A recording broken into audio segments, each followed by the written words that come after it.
War is coming. We need heroes like you. Critics have spoken. Experience the worldwide phenomenon that can't be missed.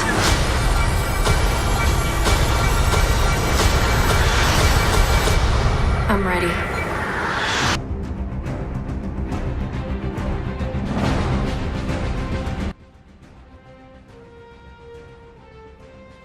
Okay, everybody. It's Malik and I here to talk about the movie we both have just came out. It's Captain Marvel, the newest MCU movie. It's the penultimate sort of lead-in to Avengers Endgame. And, I don't know, we both have a lot of thoughts on it. And Malik just mentioned to me that he is progressively, as he thinks more on it, sort of enjoying it less. We'll dig into that. I think I'm having that problem, but and keep in mind we've both only seen it the one time, so this is kind of fresh impressions. And I don't know, you want to go first? Just give general thoughts and where you were walking out of the theater versus where you are now. Okay, well, sidestepping the super controversial topic going into this movie, Let's just avoid that. Not even touch that with a 39.5-foot pole. Really not worth the time. Fair enough. Just going into this movie, my expectations. I was not particularly impressed by any of the trailers. And I honestly wasn't even super excited to see this movie. It only felt like the only reason to see it is because it ties into the MCU and Avengers Endgame and the larger Marvel universe. And coming out, I really enjoyed it. It's by no means a perfect movie. I do have a significant amount of issues with it, but I did enjoy it a lot more than I was expecting to. And Brie Larson was perfectly fine. Well, actually, pretty darn good in this role. And I liked the story, and I was surprised by how much I liked the amnesia conceit, the amnesia storyline, with like using that as a device to explain her origin. I thought that was actually really creative, and the way that they handled that. And I typically hate that whenever we do amnesia stuff in any kind of narrative, like at all. And the fact that they were able to like not only do it really well here, but do it kind of creatively in a way I haven't seen before was actually really cool. And I thought, like, coming out of the theater, I thought, like, this might be better than Wonder Woman. And I loved Wonder Woman, especially on a that third act is kind of rough, though, and that kind of grades on that movie for me. But just coming out of the theater, I thought this was actually really darn good, and one of the better Marvel origin movies. So, what about you? Kind of about that. I having not loved marketing. None of the trailers or the clips really got to me, and I'll get into the marketing in a minute. I feel like they were I kind of see being working on this movie and thinking, oh man, this is going to be tough to market because all of the really marketable bits are kind of spoilery.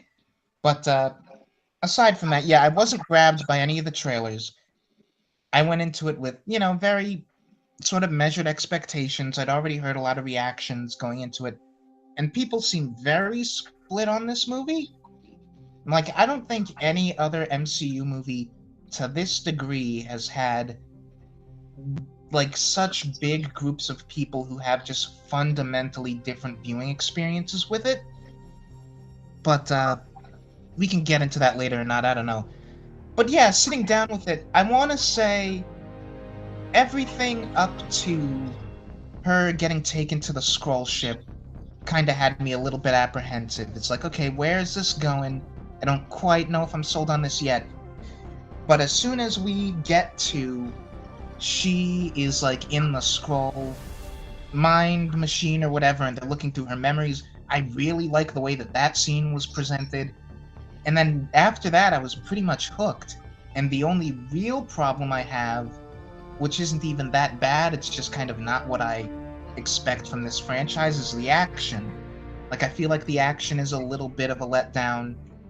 But outside of that, I really liked all the character interaction stuff. I think, based on what I've heard people say, whether you like this movie or not really hinges on, do you think Carol's character works or not? And the people who really dislike this movie just cannot get behind her character or read her character differently than I do. I really loved her. Granted, if I could say, like, I can kind of understand why people didn't take to her. I feel like if I were doing like a pass at this script, I would take all the stuff that I gravitated to about her character and just plus it a little bit so it resonates more for more people.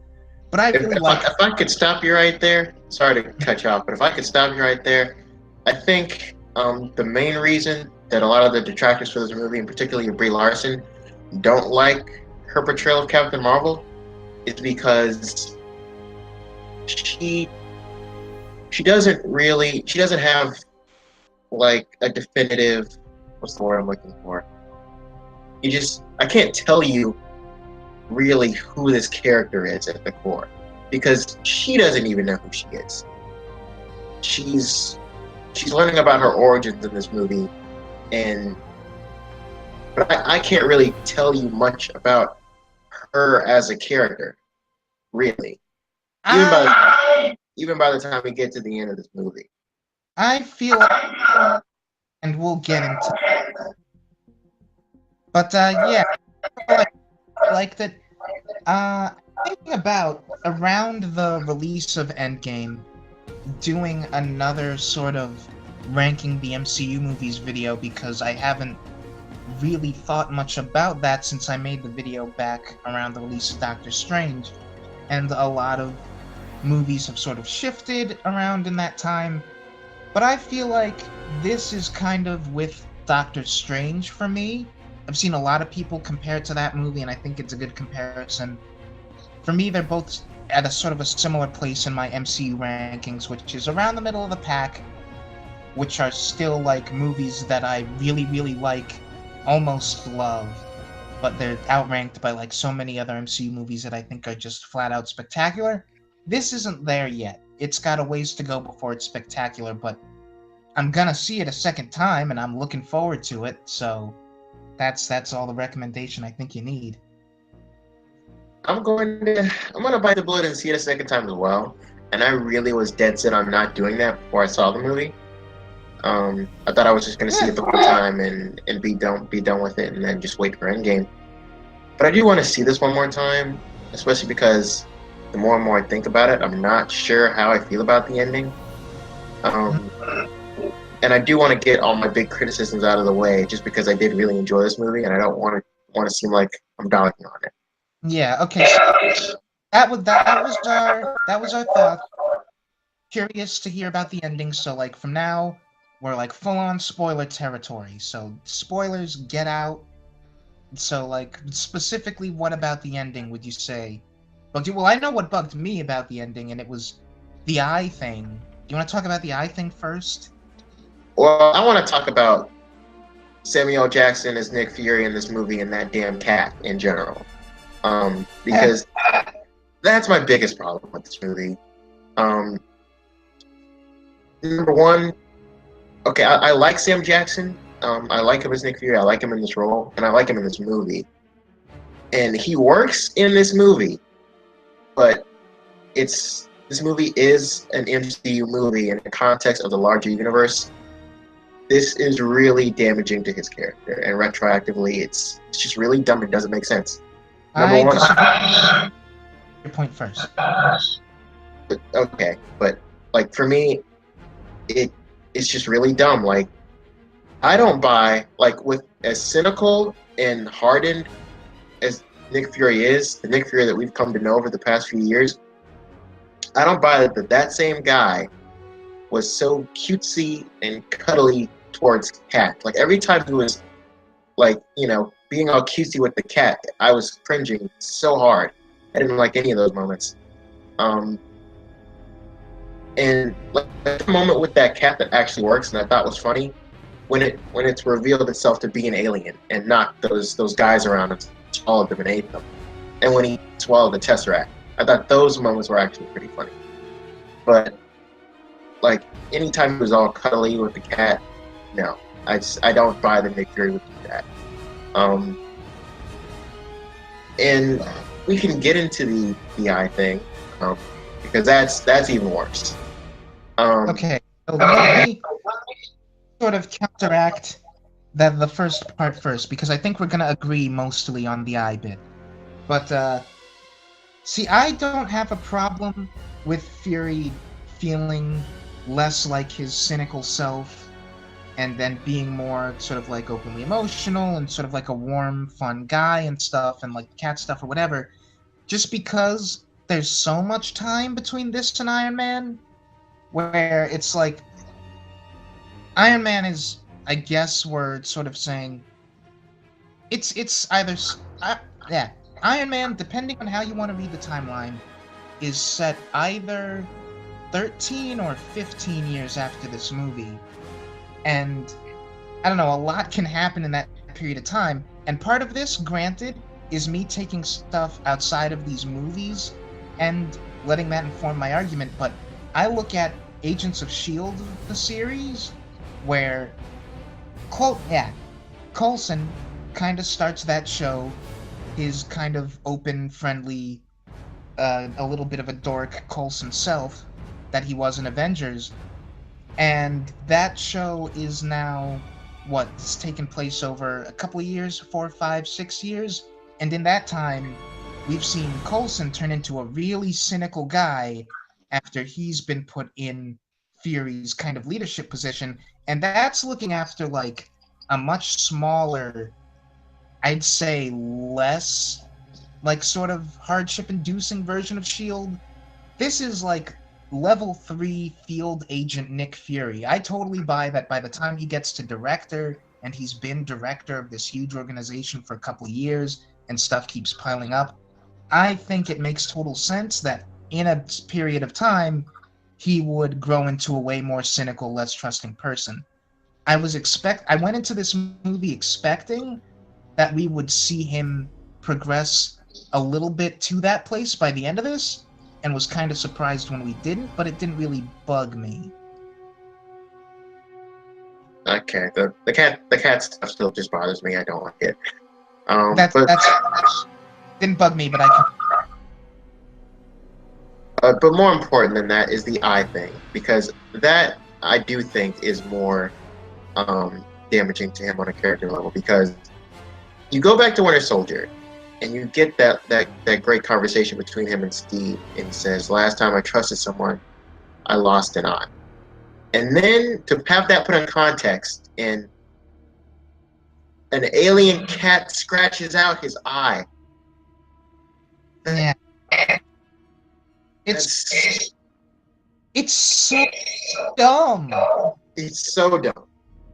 And it's like, okay, I've heard people make the argument, and I don't necessarily disagree with, where it's like, you can say that the line in Winter Soldier still makes sense, where he's like, of course, he's Nick Fury, he would lie about something like that, or be, like, misleading, or he would say what he needs to say to manipulate Cap into the position that he wants him to be in. And I'm like, fine, sure. From a logical perspective, it makes sense.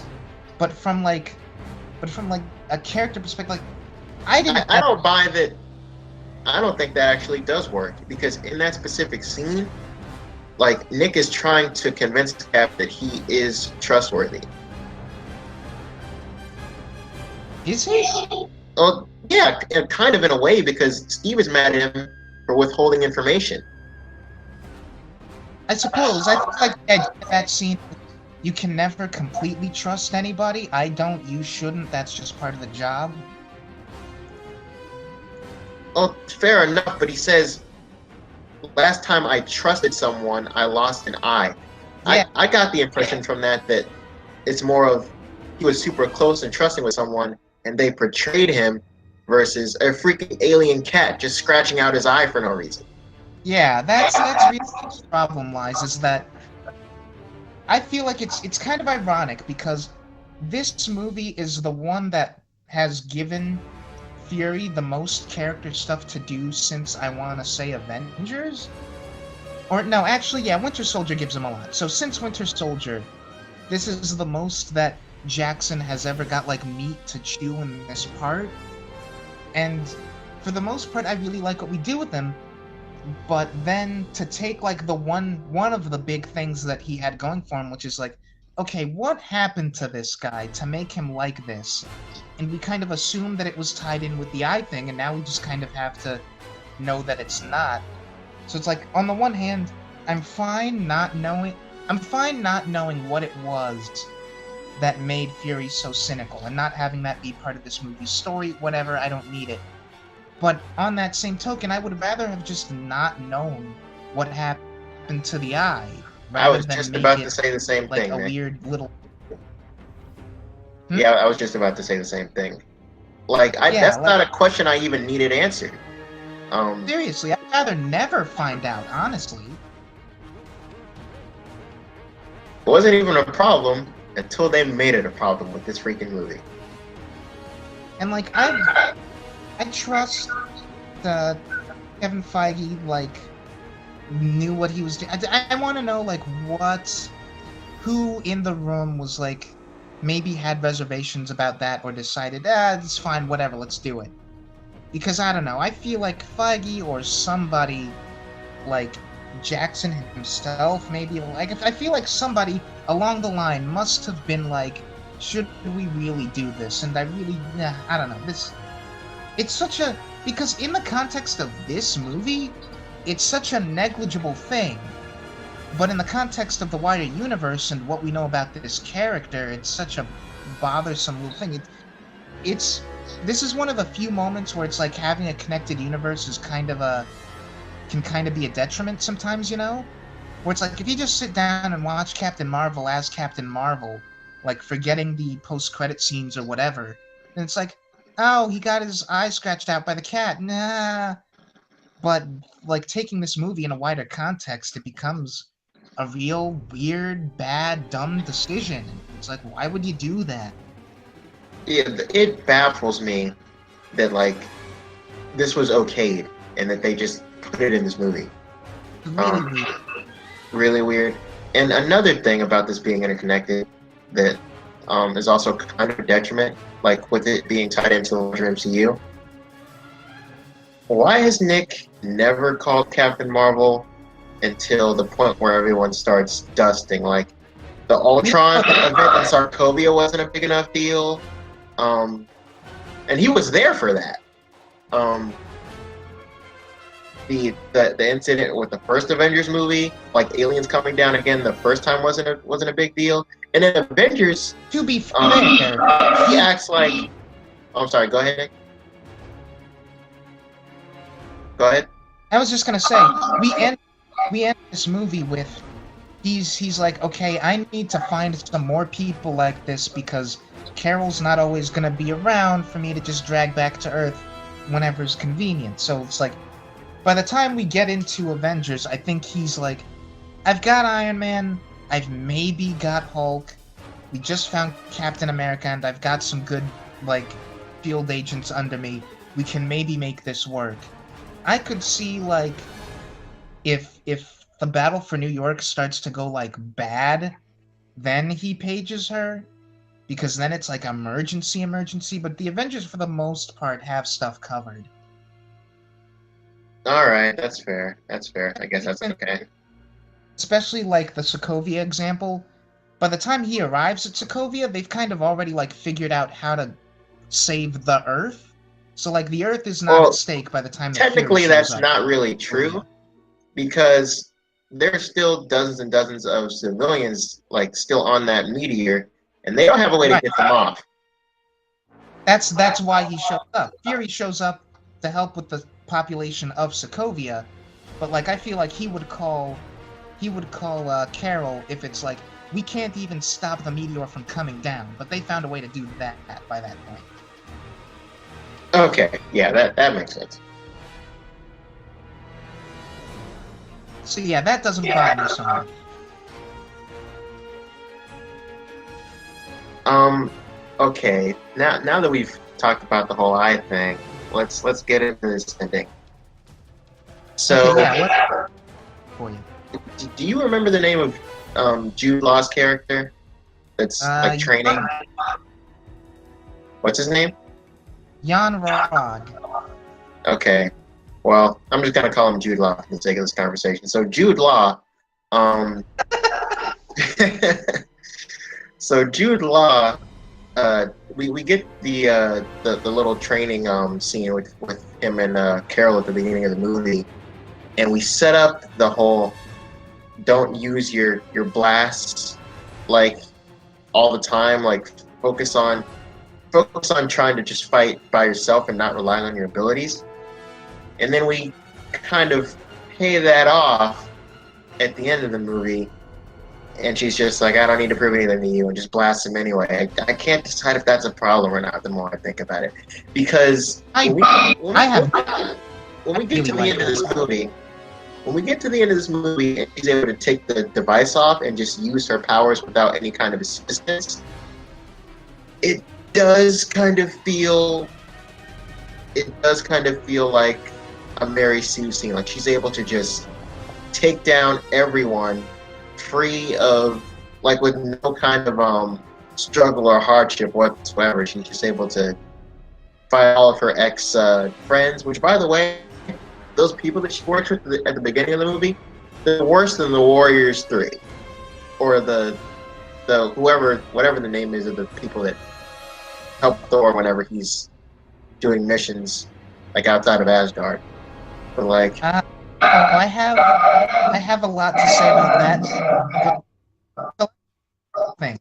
But starting with those guys, I see where people are coming from, being like, they're not well-defined characters, her relationship with them isn't really all that great or whatever, but I feel like that's the point.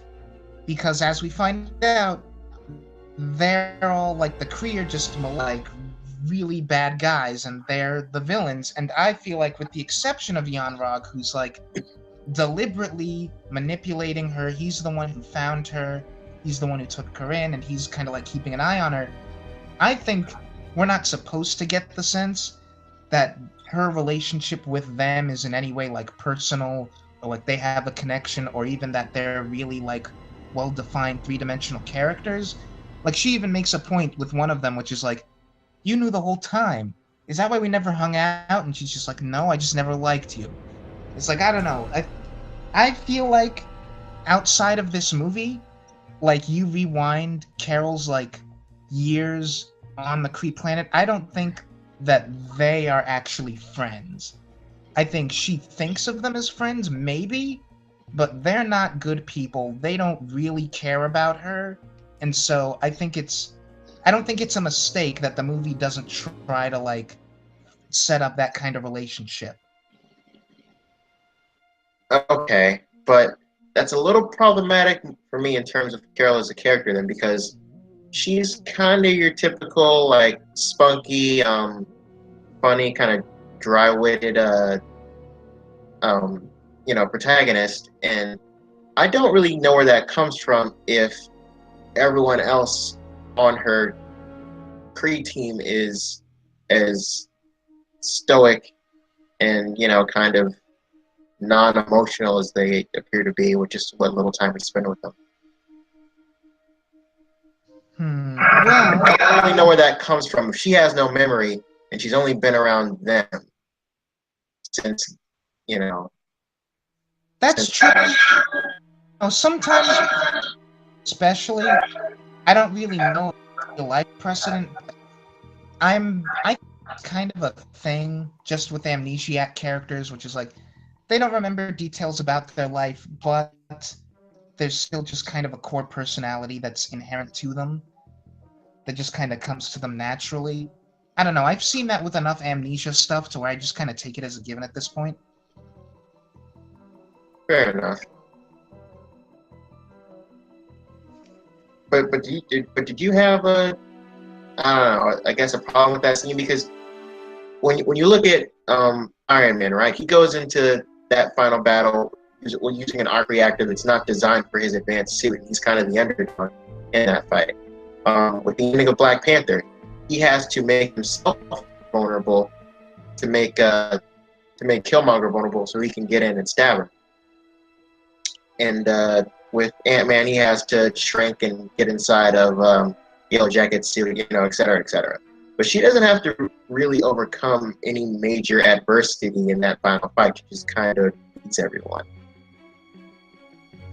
I can kind of see the argument where people would call that kind of a Mary Sue situation. I can see the argument. That's like with the detractors of this movie. I've seen that complaint a lot. It's kind of valid. I'm on the fence about it. I don't necessarily share it, but I do feel like that's a valid complaint. On the one hand, see where that complaint comes from, even though that's not what a Mary Sue is, and Mary Sue is a nonsense term anyway that I put zero stock in, but whatever. But on the ship, in the fight on the ship, this may change when I see the movie a second time, but I get the impression like in the fight on the ship at least, she's struggling a little bit just because she doesn't entirely know what she's doing, and so she'll kind of like not know her own strength and kind of fling herself around by accident and stuff. And the part where she just blasts Jan Rog, where he's like, all right, let's go one-on-one, mano-a-mano, you don't use your powers and fight me. I love that bit. I love that so much, because why would she? What reason could she possibly have to do what he says just to sort of an ego trip? Because he's pretty much the personification at that point of all the people in her life who are like, you by yourself are not good enough. You can't do this, you can't do that, don't be this way. He spends the whole movie going you have to not use your emotions, you have to manage yourself, you have to just be a complete unemotional soldier. And all of that was manipulation. All of that was just him sort of grooming her basically to do what he wanted. And so now at the end he's manipulating her again, or attempting to, and she just has none of it. She doesn't even bother considering it for a second, and why should she? She owes him nothing. That's true, and that's definitely how I felt about it in the moment. And the more I thought about it, I was just a little iffy on it. But you're putting it back into perspective for me. Yeah, I can see that from the perspective of, we build up to a fight scene. We're used to these movies ending with a big one-on-one fight scene of some kind, but this one is just no, because there is this moment after she beats up the other guys and after she stops Ronin's ships, where you're okay, are we almost at the end now? Because it feels like in any other Marvel movie we would have a little bit more action left, and then we start to build to it. I'm okay, so this is going to be the one-on-one fight. I don't see how he wins or has a chance, but this is going to be, and then we just completely subvert it, and I'm you know what? Good. Completely good. This is textbook putting the character before an action quota, and I really liked it. So did I. That. It kind of reminded me of the end of Punisher season 2, where Frank just unceremoniously shoots Billy. Yep. That's a really good comparison, actually. In that situation, it's not there wouldn't have been a fight scene anyway, but we subverted the sort of thing that you would, which is oh, this is going to be the emotional climax where they finally have this chat, and it's no, Frank is just past that. He's done. He does not care. Yeah, that's really great. We got to talk about the Skrulls, man, because this is something I could see comic book purists, particularly Eric, complaining about. Oh yeah, I feel Eric have a lot to complain about with this movie. Most definitely, yeah. I freaking loved that, and Ben Mendelsohn fucking crushed it in this. Excuse my language. freaking crushed it in this movie. He was definitely my favorite bit of the movie. Just everything with Talos, I think his name is. Talos. He was great. I love that accent he was putting on. Like, he was just so funny and charismatic. Yeah, he had the accent. What was clearly a little because of the prosthetics, and yet I think it worked for the character. If that was a happy accident, that's great. Yeah, and so like I'd heard people saying great things about his character going into the movie, so I had like high hopes for him. But I was like even before the twist happens, just all of his sort of mannerisms. Like the moment that the movie I mentioned earlier, the moment where the movie grabs me is the scene going through Carol's memories on the scroll ship. And part of that is just the really creative way that it's edited and presented. But part of that is also just him and the guy with him, like, commenting in utter bewilderment over her memories. And it's like, oh, I'm gonna like this guy a lot. And he's just such a really well-developed character. Where, like, he has so many great little, for lack of a better term, human moments. Like, my two favorites are where he and Sam Jackson are looking at the scroll that's dead, and I was surprised, honestly, because I should have known that was Ben Mendelsohn just by the face in that scene, but I couldn't tell for a sec.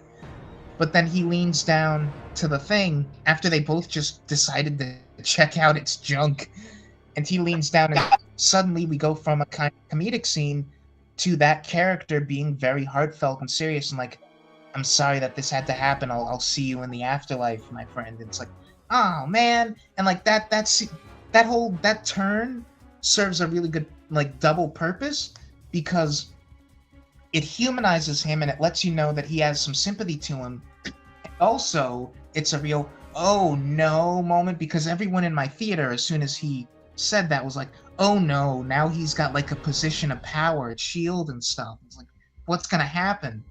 So that's a good like moment of suddenly it's tense and also building that character. And the other moment I really liked, which I haven't heard many people talk about, is toward the end when he's pretending to be that guy and he does the callback to Fury being like, we'll do it just like we did in Havana. I love that bit. But he's about to shoot the rest of the Kree guys so that the rest of the Skrulls can get on the ship and escape. And he tells his wife, I guess, or his lover, whatever, to cover her eyes when they're talking about his daughter. He's like, cover her eyes. And I'm like, you know what? They didn't have to put that little bit in there, but that's such a nice, like, human, not a lot of action movies would think to do that. Like, he's like, I'm about to kill these people.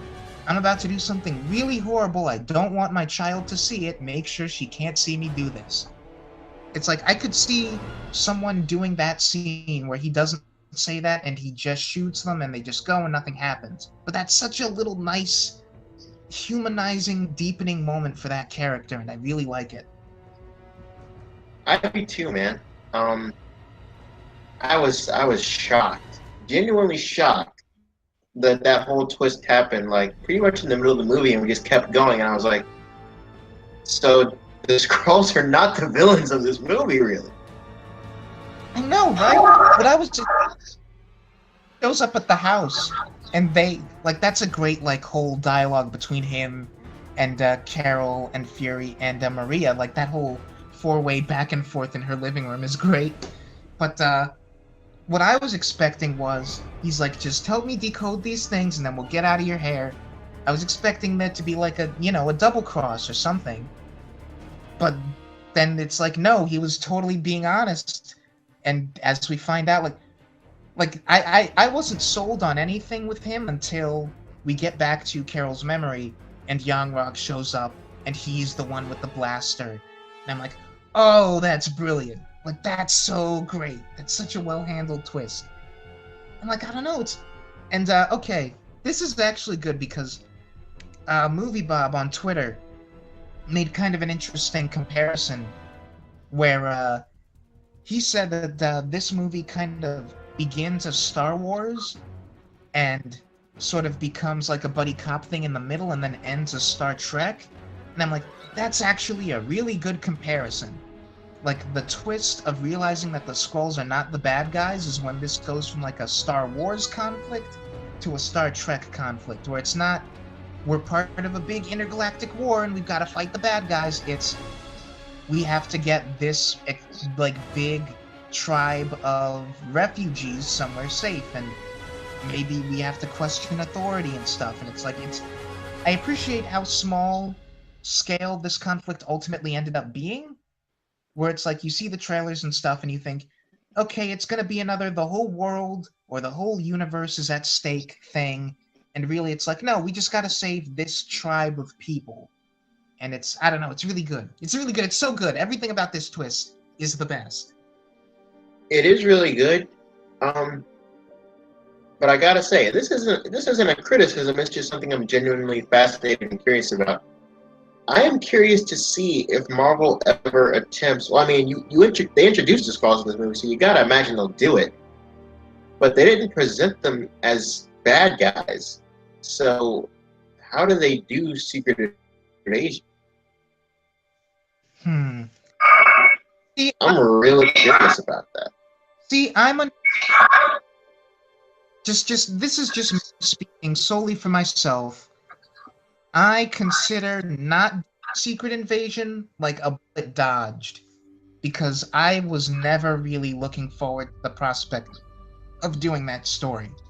I'm sure that they could do it in a way that's compelling. In the moment, I've seen adaptations of Secret Invasion that like do it in a fun way, but it's just like, in general, just like the whole who can you trust? Who's really who's been a Skrull the whole time and you've never even known it? Like, that whole idea just does not appeal to me. Like, I don't know, these I movies don't in find particular, that a fun I agree prospect. with you there. Sorry to cut you off, Nick. I was just agreeing with you that I wouldn't want them to do, oh, this character you spent like a decade being invested in is suddenly a Skrull. I wouldn't want them to do crap like that. Yeah, But that would... And also just intense, like if it's like The Thing or something. But I find that often it's just kind of like, who was a Skrull? Oh, they were a Skrull. All right, let's get rid of them. It's like, I don't know. I could... It's weird. Like, I'm sure I trust Marvel to do anything at least well at this point. So like, they could do a Secret Invasion movie and I'd like it, probably even love it, but just from the outset, that's one of those things where it's like, the prospect of doing that doesn't excite me. So going into this movie and having it be like, oh, the Skrulls are the good guys. Oh, that's great. I can't wait for everyone's X character was a Skrull theories to be totally demolished. So like, I don't know. I'm really glad. Oh yeah, I wouldn't say I'm necessarily, but I mean, I get what you're saying. I share those concerns. And I haven't even read Secret Invasion. I was kind of curious too after this movie, even though they did something very different with Skrulls. What else do I want to talk about? Oh, I thought the soundtrack was really cool. I will say there's one song choice that I'm not a huge fan of. Is it the one? It is the one in the climax. Like, it's a cool song, but just, I don't know. Just give me score. Like, I don't need that song to kick on when she's fighting all those Kree soldiers. Yeah. See, on one hand, or Carol does have a theme that plays over. Actually, really. On the other hand, I know a lot of people who really dislike that song choice, like actively thought it ruined the scene, and I'm like, but I really like that song, and I think it works fine as like an action scene song. I have no problem with it.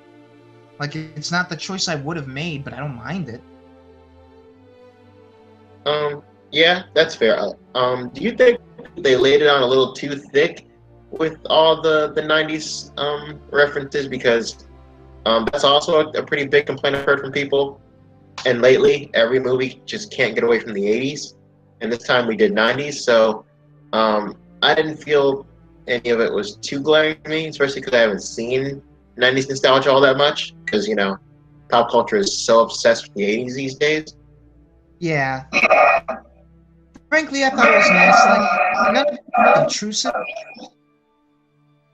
Either really little for the sake of a gag, or like there was never a scene where like something was going on and then we like took away from it for a 90s reference, Yeah.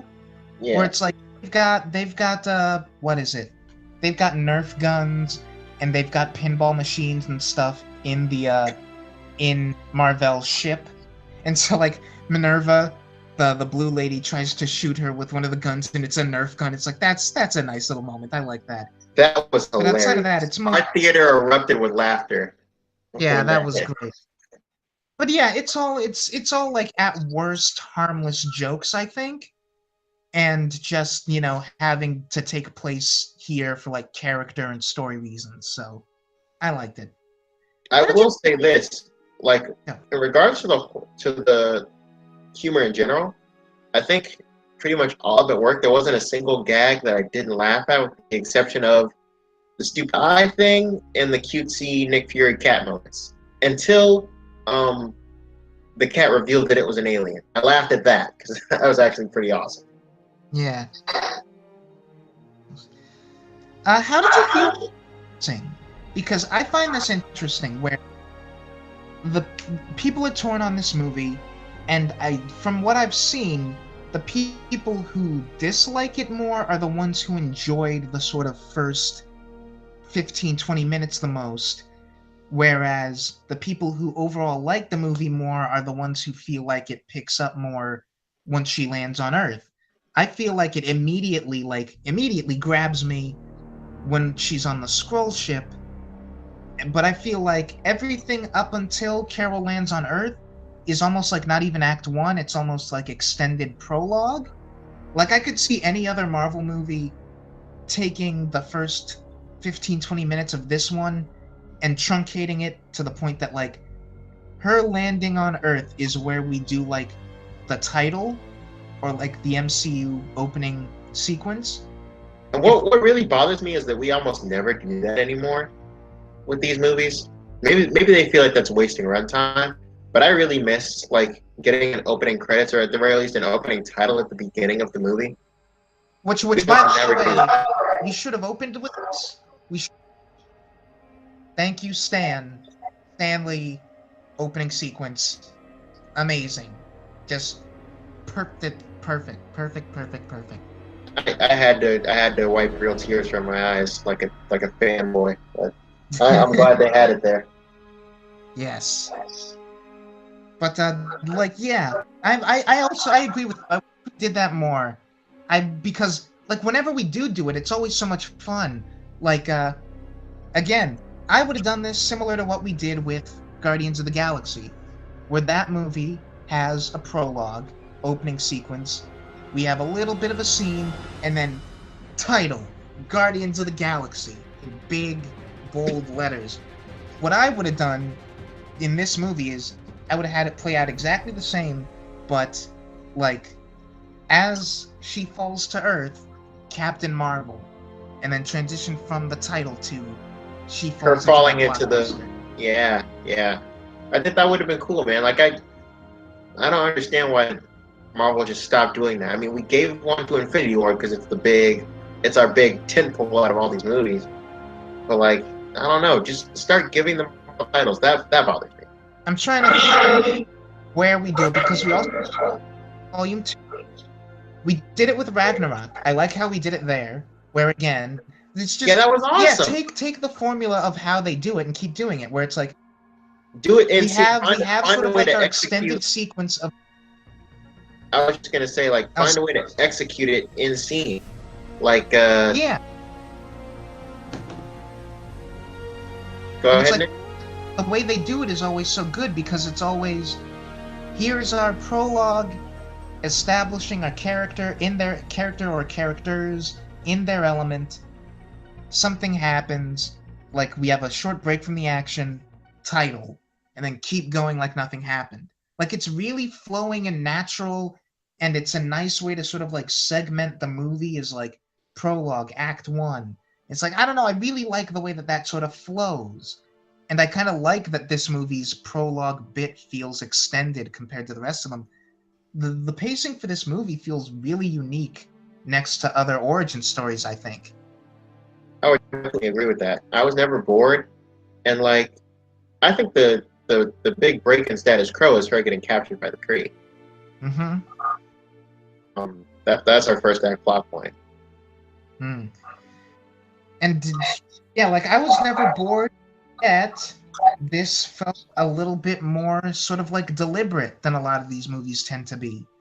Where it's like, especially with something like Infinity War, where we just have so many things going on that we always have to be progressing something. This one felt like it allowed itself a lot of moments where characters could just kind of breathe. You know, there's a lot of breathing room in this movie, I feel like. And I appreciate it. Yeah, I'm glad Clark Gregg was here. I don't know when, but I do eventually want to just go ahead and blow through Agents of S.H.I.E.L.D. Whether or not I actually end up enjoying that show, I do want to just watch it. I feel like you'd like it. Okay. I'm glad Agent Coulson was here.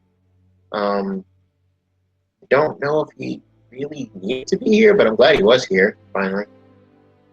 Haven't really seen him on the big screen since First Avengers. Yeah, it would have felt to have some kind of reference to him at least.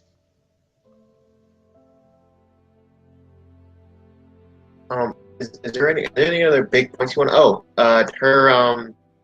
Her friend from the Air Force days. Maria's great. I love her. Also, I felt like their reunion was a little awkward. Like, I was expecting her to, like, freak out, like, either rush over or hug her or, like, drop to her knees in tears, but, like, she was just kind of in awe. Yeah, you're not going to have that. I think she's just in shock. Okay. It's just, I don't know, maybe it's other movies that have preconditioned me to think how someone would react, especially a girl would react to that kind of situation. Like, she would immediately just rush over and hug her or just break down and start crying. But, I don't know. Just the first time I saw it, I thought that was a little weird that she just kind of stood there and stared at her. I can see having that problem. And I know you're not going to agree, but I feel like the two of them, tension all the way through that movie. Make them girlfriends, Marvel, you chickens. You thought I actually did. I was kind of expecting them to do the lesbian thing in this movie. I'm surprised they did. Like, I wasn't going in. Just something about the performances and the way that they're always... you two want to say something? No, like, by their third or fourth scene together, I was expecting us to eventually do the lesbian thing with them. Yeah, but I guess you could say maybe want to do romance period, and I know a lot of people who were glad there was no romantic angle to this movie at all. I was. Yeah, I can also see that totally. But yeah, I don't know. I don't need every superhero story to have a romance in it. Yeah, I'm glad also that that's not there. But I don't know, like, I love this whole cast so much, and I feel like in part of what we were just talking about with, like, the kind of relaxed sort of vibe to it, I love that after all the action and stuff is done, we end this movie with Nick Fury, Captain Marvel, her friend's daughter, and a bunch of Skrulls sat around a dinner table together just kind of chatting it up. And, like, she and Fury just go wash the dishes, and it's a really nice, sort of intimate, relaxed moment to end the story on. It's like, it's just, I don't know, it feels really nice. It feels really human. Yeah, it does. Do you want to talk about the post-credit scene? Yeah. I really liked it. It's interesting Okay, so like here's what I honed in on, because this is what like most people, whenever we talk about this particular group of characters, have been talking about, and like you know this, we bring it up in the Facebook group a lot. But this scene has, what is it?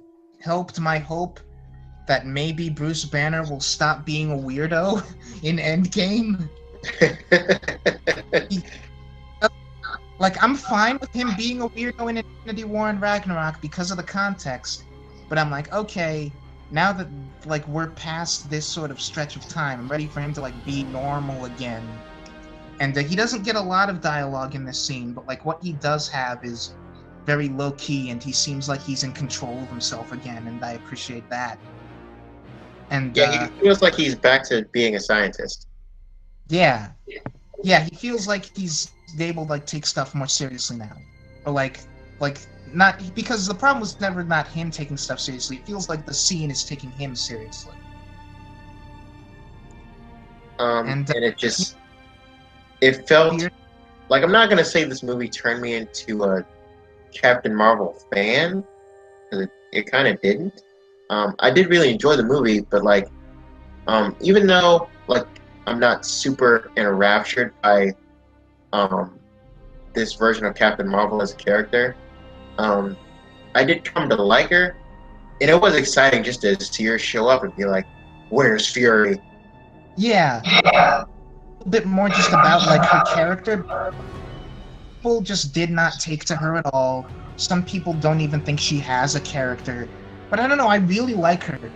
And this is gonna sound ridiculous, but it's something that just came to my mind last night, and I haven't been able to let it go since.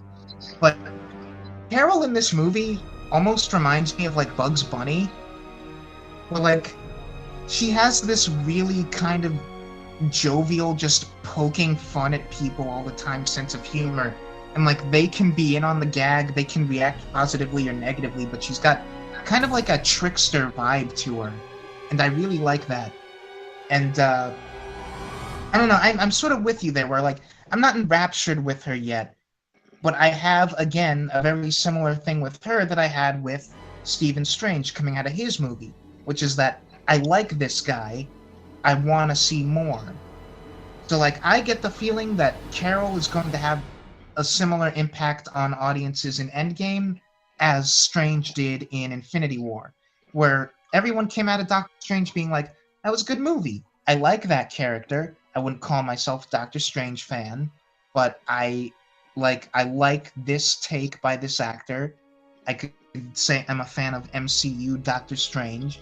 And then Infinity War comes along and everyone's like, oh, dude, he was one of the best parts. He's so great. I think that's going to happen for Carol, where people who are on the fence about her or not totally sold on her in this movie are going to see her under the Russos in Endgame, part of like the team, and they're going to fall in love with her there. And Kevin Feige has said that he is going to be the new like focal point going into Phase 4. Yeah, and see, like, I'm down for that. Like, so I feel like... Oh, yeah, I was just gonna say, like, between her and Strange and T'Challa and Spider-Man, I think we're in good hands for the future. Yeah, man. Let me see if any other notes. I think I hit everything I wanted to talk about. Oh, well, you know what? We didn't even really talk about Annette Bening as Marvel. Did you feel any particular kind of way about, like, that being who her character was? And also sort of, like, the Tesseract being involved in this movie, how she got the Tesseract and stuff like that? Well, two things. I don't even remember how she got the Tesseract. Well, they don't say how. Exactly. Like, I was thinking like that's something that went unexplained in the movie, which I'm not a huge fan of, especially because I believe Howard Stark was able to get a hold of it out of the ocean. Right. At the end of Yeah. first So Avengers.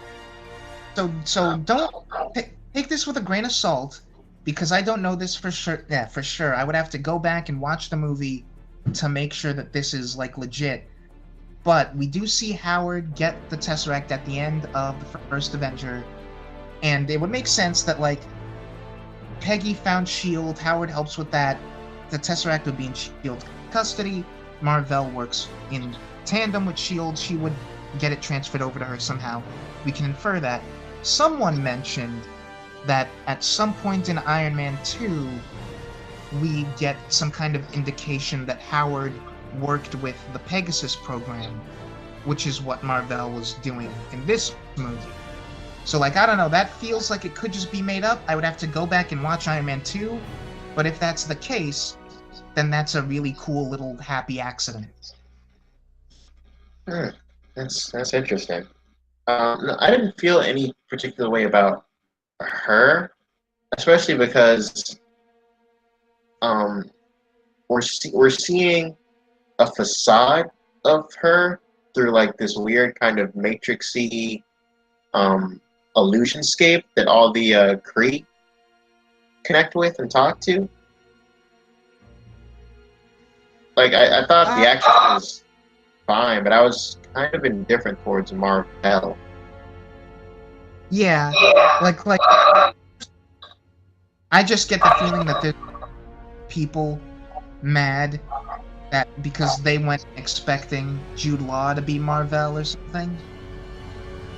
Yeah, which, by the way, apparently Keanu Reeves was Marvel's first choice to play Jude Law's character. And Jude Law's pretty good in this movie. I'm glad they didn't get Keanu Reeves because shooting this movie would have conflicted with John Wick Chapter 3. And as much as I like Jude Law, I'm glad it was him in this role and not Keanu, because you don't waste Keanu Reeves in a role like that. Yeah, you would want to give him... Save him for something else. Yeah. But yeah, I think that's really all I want to hit. I personally really like this one. It works for me more the more I think on it, and I'm seeing it again tomorrow, fingers crossed, and I can't wait. One more thing I want to hit before we go. I really like Brie Larson a lot. There's been a lot of hate towards her. I think most of it because of those dumbass comments that we're not going to get into, but I think she was really, really good in this movie. Like, again, maybe you can just infer that it's inherent to her personality. I wasn't sure that I bought her being with the stolid kind of cold Kree and being as jovial and charismatic and I guess kind of fun-loving and snarky as she was. But sidestepping that, I thought like all the emotional moments with her hit really well. I thought there wasn't a single. She didn't deliver any lines fully at all. I thought she was pretty darn good through and through throughout this movie. Yeah. Again, this may change with time, but I get a very sort of... I almost want to compare her to... No, that's actually not a good comparison. I was going to compare her to Ed Norton in Incredible, where it's like, I really like that performance, but I also ended up seeing someone else take that role and liking their interpretation better.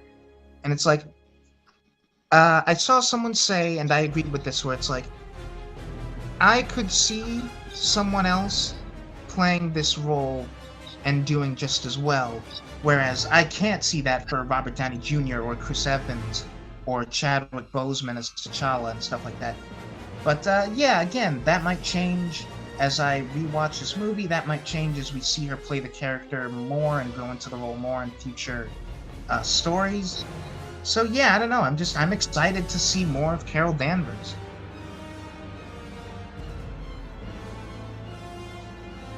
All right, guys. This was Malik Myers. And also Nick.